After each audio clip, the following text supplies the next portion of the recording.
Uber is going to be investing $250 million to try to bring drivers back on the platform who took off and even attract new drivers. But is it really going to be worth it? And that's what we're talking about right now.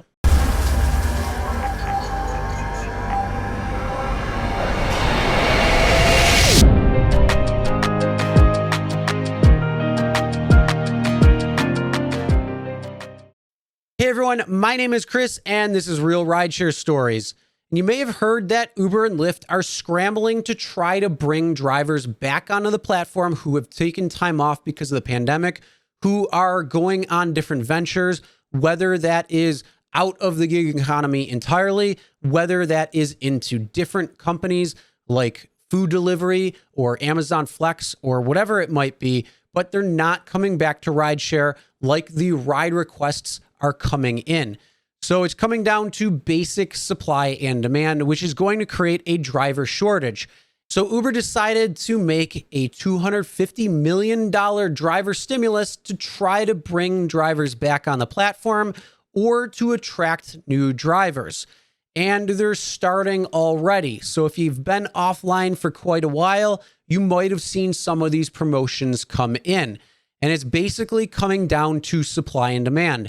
As things reopen, as rides are still wanting to be generated and coming in, drivers are not there to take them. So some riders are seeing increased wait times. They're seeing maybe no rides available in a particular area at a particular time frame. And drivers who are driving are pretty much going ride to ride to ride and making a really nice buck because they're seeing different things like surge or personal power zones or anything like that where it comes to some extra bonuses. But Uber and Lyft don't want that to happen. They want to have this nice equilibrium of enough supply of drivers to the ride requests that are coming in that particular area, in that market, whatever it might be. So they're trying to bring back drivers and attract new drivers with this $250 million stimulus that Uber is setting up. And if you've been away from the app for quite a while, at least in the terms of Uber and even Lyft, you're going to see different promotions trying to attract drivers to come back. So if you give 3 rides, you get $100. If you give 100 rides, you'll have a guarantee of $1,700, whatever it might be to try to bring drivers back in particular markets. Now, this is also going to be based on supply and demand. So if there are more drivers in that area, you're going to see lower promotions trying to bring you back.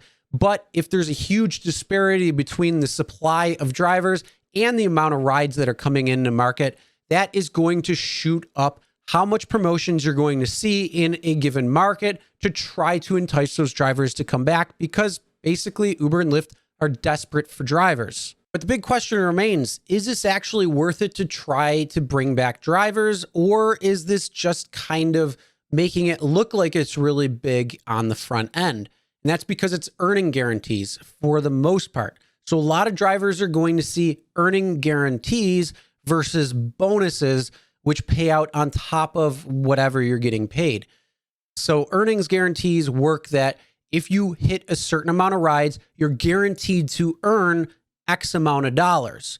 So in Phoenix, if you give 200 rides, you're guaranteed to earn $1,775 in earnings. If you don't make that, and let's say you make only $1,500, then you're going to get the difference paid out from Uber.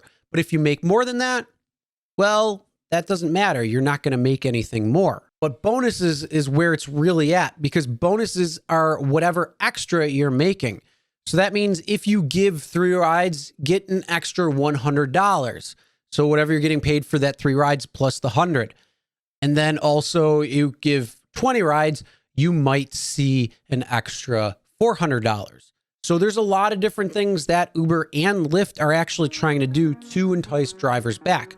But if you see an earnings guarantee, really check it and really make sure that you're not going to make over that or have a good chance of making over that, because then it's not really worth it to come back.